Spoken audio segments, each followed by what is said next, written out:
अस्सलाम वालेकुम, कैसे हैं आप सब। आई होप कि आप सब खैरियत से होंगे। तो जी यहाँ पर हम उम्रा करने के लिए जा रहे हैं और ये रात का टाइम है, तो हम लोग इशा की नमाज़ पढ़कर तो निकले थे। तो अब अल्हम्दुलिल्लाह हमने घर में ही एहराम बांध लिए थे और उम्रे के जो दो नफल थे वो अदा किए थे और अब हम घर से निकल चुके हैं। और जैसे ही हम अपने घर से बाहर निकलते हैं, रोड पे आते हैं, तो रोड पर तो ये फिर हमारे घर के पास ही ये रेलवे स्टेशन है हरमैन के लिए। यहाँ से ट्रेन चलती है मदीना पाक के लिए भी और मक्का के लिए भी, जो हाजियों को वहाँ लेके जाती है। तो हमारे घर से जो मक्का है वो 75 किलोमीटर है, दूर है, तो तकरीबन 1 घंटा लगता है। जब ये ट्री आता है तो मैं समझ जाती हूँ कि बस अब जद्दा यहाँ पे ख़त्म हो गया है। ख़त्म तो है नहीं होता, आगे तक चलता है, लेकिन मुझे लगता है कि अब हम जद्दा क्रॉस कर रहे हैं, यानी कि अब हम यहाँ से जद्दा जो है क्रॉस कर रहे हैं। और ये भी इन्होंने एक बनाया हुआ है लोगों के लिए, तो लोग काफ़ी यहाँ पे आके बैठते हैं। तो यहाँ पर अब ये चेक पॉइंट आ गया जद्दा का, और यहाँ पे अब चेकिंग तो खैर नहीं होती है, कुछ लोगों को वो रोकते हैं जिनका उनको शक हो, तो मोस्टली फैमिलीज़ को तो वो जाने देते हैं, उनको नहीं रोकते हैं, क्योंकि मक्का टू जद्दा काफ़ी लोगों का आना जाना रहता है। तो इसलिए यहाँ पर चेक पॉइंट पर काफ़ी सख्ती होती है कि कोई इलीगल बंदे, जैसे कोई उम्रे के लिए आया तो उनका जद्दा पास है, तो वो ज़्यादातर यहीं पे आके रूपोश हो जाते हैं। तो इस वजह से जी यहाँ पे थोड़ा सा हमें तो खैर नहीं रोकते, लेकिन जो होते हैं उन पे शक हो उनको रोकते हैं। और ये मस्जिद है मिकात की, जो जद्दा से लोग आते हैं, तो वो जिन्होंने नफल अदा करने हैं या एहराम बांधना है, तो ये मिकात है, तो वो यहाँ पे रुकते हैं और यहाँ पर वो नफल पढ़ लेते हैं या एहराम बांध लेते हैं। जैसा कि कभी असर के बाद जैसे नई नमाज का सजदा करना होता, तो जब हम कभी निकले तो फिर हम यहाँ पे मगरिब पढ़ते हैं और साथ उम्रे के नफ़ल की नीयत कर लेते हैं। तो उम्रे के नफ़ल पढ़ते हैं और नीयत कर लेते हैं उम्रे की। तो ये फिर आगे जैसे ही थोड़ा सा आगे जाते हैं, तो ये जो आपको दो में नज़र आ रहे हैं मेहराब से, ये एक हद बंदी बनाई हुई है कि यहाँ से अब हद शुरू हो जाती है मक्का की, हरम की। तो इसको जैसे ही क्रॉस करते हैं तो फिर इसके बाद आप नफल नहीं पढ़ सकते, क्योंकि इसीलिए मस्जिद उन्होंने इससे पहले बना दी है ताकि आप वहाँ पे रुकें और नफल पढ़ लें और उम्रे की नीयत कर लें। तो चले जी, अब हम इसके अंदर एंटर हो गए हैं। तो जैसे ही यहाँ से एंटर होते हैं तो वो ये मोनूमेंट जो कि अक्सर आप लोगों ने देखा भी होगा, कुरान पाक का जो उन्होंने बनाया हुआ है, तो ये मक्का टू जद्दा रोड पे है। तो साथ ही फिर ये नज़र आ जाता है। तो जब ये नज़र आता है तो बड़ी एक खुशी होती है कि हम मक्का की तरफ जा रहे हैं। तो थोड़ा सा और आगे जाते हैं तो ये फिर हमें दूर से ही क्लॉक टावर नज़र आ जाता है, लेकिन पता नहीं आजकल क्यों इन्होंने क्लॉक टावर की लाइट जो है ना बहुत ही कर दी है। तो इतनी तेज़ नहीं होती, वरना इसकी लाइट जो होती है ना काफ़ी तेज़ होती है, तो दूर से ही चमकता हुआ नज़र आता है। अभी भी दूर से चमकता हुआ तो नज़र आया है, लेकिन इतनी लाइट्स इसकी ब्राइट नहीं थी, थोड़ी डल डल लगी थी मुझे। तो ये जी देखिए, अब हम बिल्कुल पास आते जा रहे हैं। तो जैसे जैसे पास आते जाएंगे तो क्लॉक टावर ज़्यादा प्रोमिनेंट होता जाएगा और अच्छी तरह से नज़र आएगा। तो बस अब हम मक्का में एंटर हो चुके हुए हैं। ये अब हम मक्का की रोड्स पर हैं। तो रात का टाइम था, थर्सडे नाइट को हमने किया था। तो हमने सोचा कि चलें रात को, क्योंकि इस वजह से आजकल हम ज़्यादा करते हैं, क्योंकि मेरा बेटा भी छोटा है और वो गर्मी भी काफ़ी होती है दिन के टाइम, तो इस वजह से वो फिर बच्चे ज़रा घबरा जाते हैं, बच्चों से नहीं इतना बर्दाश्त होता। तो रात को ये होता है कि ज़रा, क्योंकि मक्का और जद्दा का मौसम तो सारा साल एक जैसा ही रहता है, यहाँ पे नहीं चेंज होता। जैसे दमाम में मौसम चेंज हो जाता था, सर्दी आती थी, लेकिन यहाँ पर ऐसा कोई सीन नहीं है। तो बस यहाँ पर आके हमने खुदाई में आ गए हैं। ये पार्किंग एरिया है मक्का में, और यहाँ पे क्योंकि हरम के पास गाड़ियाँ नहीं जा सकती, तो हमने यहाँ आके खुदाई में अपनी गाड़ी यहाँ पार्क की है। और फिर आगे यहाँ से जो यहाँ के लोकल लोग होते हैं वो यहीं पे आके अपनी गाड़ियाँ पार्क करते हैं। टैक्सी या बसेस हैं वो ज़्यादा हरम के बिल्कुल पास तक नहीं जाती हैं, तो वो भी थोड़ा सा फासले पे ही उतारते हैं हमें। अजियत रोड इसको कहते हैं। तो यहाँ पे इन्होंने उतार दिया, और ये ऊपर देखें तो ऐसे ये क्लॉक टावर की बिल्डिंग है। तो हम इस तरफ से जा रहे हैं, और अब माशाल्लाह से ये देखें कितना रश है, क्योंकि जुमेरात की रात है और वीकेंड पे तो लोकल लोग बहुत आते हैं हमारी तरह उम्रा करने के लिए। तो काफ़ी रश होता है जुमेरात, जुम्मा, हफ्ता जब छुट्टी होती है। तो जुमेरात जुम्मा को तो खैर ज़्यादा रश होता है, वैसे तो हर टाइम ही लोगों का आना जाना लगा रहता है अल्लाह के घर। तो बस अब हम हरम में एंटर हो गए हैं। और ये जो मैं आपको बिल्डिंग दिखा रही हूँ ये बादशाह के महल हैं, ये सारे, ये आगे जाके मैं आपको दिखाऊंगी। और ये देखिए महल के साथ ये उन्होंने ये पुल बनाया और ये साथ ही एंटर हो जाते हैं। तो कितना, मुझे जब भी जाती हूँ मैं कहती हूँ वाह कितनी अच्छी है, अच्छा लगता है ना, फ़ौरन अंदर चले जाते हैं। तो हम लोग यहाँ से जाएंगे तो हम लोग फर्स्ट फ्लोर पे जाएंगे, नीचे तो नहीं जाएंगे ग्राउंड फ्लोर पे, क्योंकि वहाँ पर व्हीलचेयर वालों को और ये प्रैम वालों को नहीं जाने देते हैं। लेकिन हम नीचे ही उम्रा करेंगे खैर से।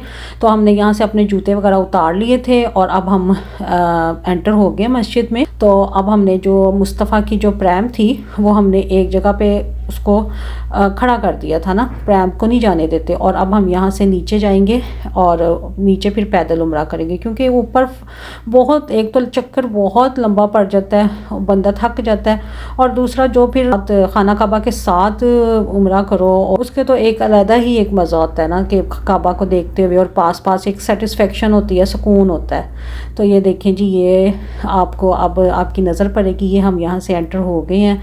तो अब आपको सामने खाना काबा जो है वो नज़र आएगा। तो अल्लाह ताला से यही दुआ है, अभी तो फ़िलहाल यही दुआएं होती हैं कि अल्लाह ताला फ़लस्तीन के मुसलमानों पे अपना रहम करे, उनकी हिफाजत करे और उनकी मदद फरमाए, क्योंकि जो वहाँ पे इस वक्त क़यामत टूटी हुई है ये तो वहीं के लोग जानते हैं, और हम लोग तो सिर्फ दुआ ही कर सकते हैं। तो मेरी तो जैसे मैं हुई थी एंटर, तो मैंने यही सबसे पहले फ़लस्तीन के लोगों के लिए दुआएं मांगी थी। यहाँ से अब ये ग्रीन लाइट्स नज़र आ रही हैं, तो हम इनकी तरफ जाएंगे और यहाँ से फिर हम ग्रीन लाइट्स के बिल्कुल सामने वो हजर अस्वद है। तो यही है कि हजर अस्वद को हाथ लगा के उसका बोसा लेके तो आप उम्रा स्टार्ट करें। लेकिन अब रश इतना होता है कि हर बंदा उस वहाँ तक तो नहीं पहुँच सकता, तो फिर हम यहाँ से ही अपना उम्रा स्टार्ट करने लगे हैं। और ये देखिए हाथ ऐसे खड़ा करेंगे और बिस्मिल्लाह अल्लाहु अकबर बोल के तो हम अपना उम्रा यहाँ से स्टार्ट कर देंगे। और इसके साथ साथ हम खाना काबा के साथ साथ चक्कर काटेंगे साथ।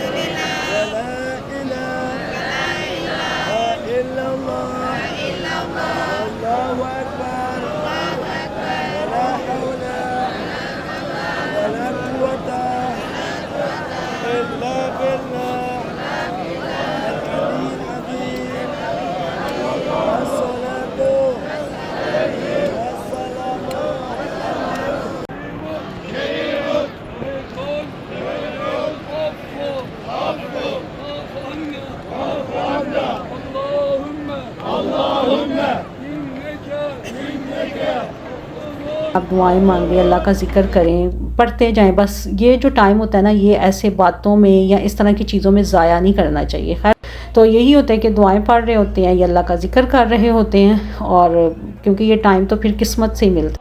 अब यहाँ तक ग्रीन लाइट तक दोबारा आए थे और फिर दोबारा से इसी तरह से हाथ ऊपर करेंगे और बिस्मिल्लाह अल्लाहु अकबर कह के तो फिर अगला चक्कर यानी कि दूसरा, तीसरा, चौथा, पांचवा, छठा, सातवां इसी तरह से शुरू कर देंगे।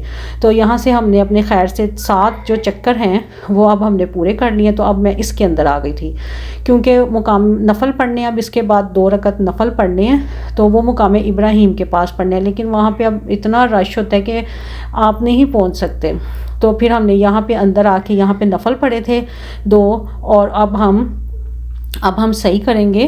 तो अब हम सफ़ा मरवा की तरफ जा रहे हैं। तो ये ग्राउंड फ्लोर है, तो इस वजह से मैं पहाड़ यहाँ पे आई थी आपको ये सफ़ा का पहाड़ दिखाने के लिए, जहाँ पे हज़रत बीबी हाजरा ने सफ़ा मरवा के पहाड़ की तरफ उन्होंने 7 चक्कर काटे थे।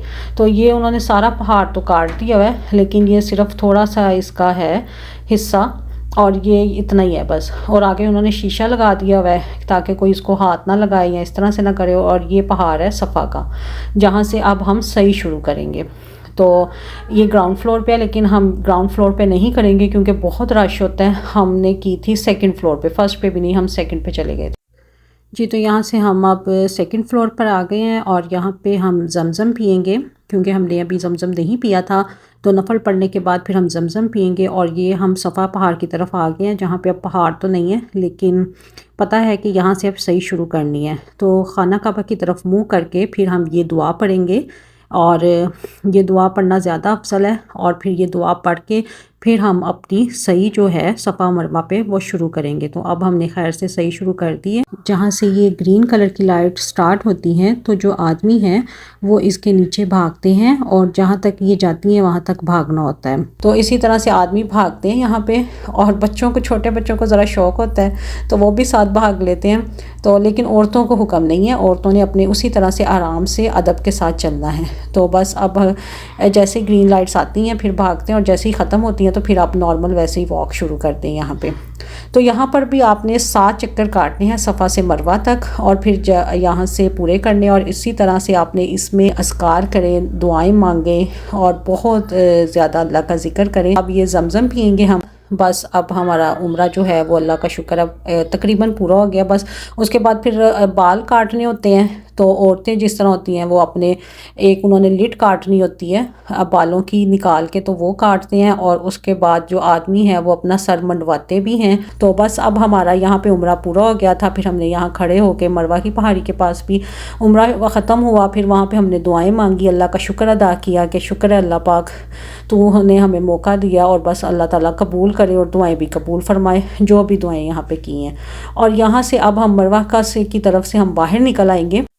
और ये सामने बादशाह का घर है, और उसमें जो 2 खिड़कियां हैं ये वाली, ये इन्होंने एक वो निशानी रखी हुई है। जब हमारे नबी पाक सल्लल्लाहु अलैहि वसल्लम जाते थे तो यहाँ से वो जो बूढ़ी औरत जो हमने वाक़या बचपन में पढ़ा हुआ है वो उन पे कूड़ा फेंकती थी। तो इसी पहाड़ी पे उसका घर था जहाँ पे अब ये महल बन गए हुए हैं। तो ये 2 खिड़कियाँ उसके, और ये जो आपको मैं दिखा रही हूँ ये है वॉशरूम।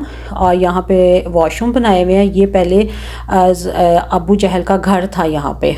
तो जहाँ पे अबू जहल का घर था तो यहाँ पर अब ये वॉशरूम बन गए हुए हैं। ये काफ़ी बड़ा, यानी कि काफ़ी बड़े वॉशरूम है। तो मैं सोचती हूँ कि उसका घर कितना बड़ा होगा ना। ये उसके घर को सारे उन्होंने वॉशरूम बना दिए हुए हैं। तो ज़ाहिर है वो ज़ाहिर सरदार था यहाँ का, तो उसका बिल्कुल पास ही घर था खाना काबा के। तो ये देखे लोग अंदर जा रहे हैं, वज़ू के लिए भी है और वैसे भी जो हाजत है वो उसके लिए भी यहाँ से लोग जाते हैं। मरवा से निकलें, जैसे ही निकलेंगे तो ये आपको वॉशरूम्स नज़र आएंगे। और ये सामने महल है बादशाह के, ये सारे महल बने हुए हैं। ये देखें यहाँ से शुरू होते हैं और वो एंड तक जाते हैं। और ये पास ही क्लॉक टावर है, और ये बहुत आगे पहाड़ हैं दूसरे। तो यहाँ से ये जो है ना ये लाइब्रेरी बना दी हुई है, लेकिन ये बंद ही रहती है। और ये कहते हैं कि ये यहाँ पे नबी पाक सल्लल्लाहु अलैहि वसल्लम की विलादत हुई थी, यहाँ पे वो पैदा हुए थे। और ये यानी कि हज़रत अब्दुल मुत्तलिब का घर होगा जहाँ हज़रत बीबी आमना रहती थी। और यहाँ पे हमारे प्यारे नबी आका यहाँ पैदा हुए थे इस घर में। पहले तो लाइब्रेरी थी, स्टार्टिंग में जब मैं आई थी तो अंदर भी जाते थे, लेकिन अब काफ़ी अरसे से उन्होंने इसको बंद कर दिया है कि आप अंदर भी नहीं जा सकते। और यहाँ रास्ते में उन्होंने जगह जगह ज़मज़म के टैप लगाए हुए हैं, और यहाँ से लोग पानी पीते हैं और भरते भी हैं अपने साथ ले जाने के लिए। और ये क्लॉक टावर नज़र आ रही है। और बस अब हम यहाँ से बाहर निकल रहे हैं। जैसे जैसे बाहर निकलते जाएंगे तो ये देखिए होटल्स वगैरह, क्लॉक टावर, ये सब यहाँ पर आ गए हैं। तो अब हम बिल्कुल बाहर आ चुके हैं और रोड की तरफ जा रहे हैं। तो बस अब यहाँ से हम बाहर की तरफ जा रहे हैं, और वहाँ पे रोड की तरफ जाकर फिर हम टैक्सी लेंगे और उसमें बैठ के तो फिर वापस वही खुदाई पार्किंग जाएंगे जहाँ पे हमने अपनी कार पार्क की थी। और फिर उसमें बैठ के तो वापस फिर हम अपने घर जद्दा आ जाएंगे। तो बस यहीं तक था मेरा ये व्लॉग। अल्लाह हाफिज़।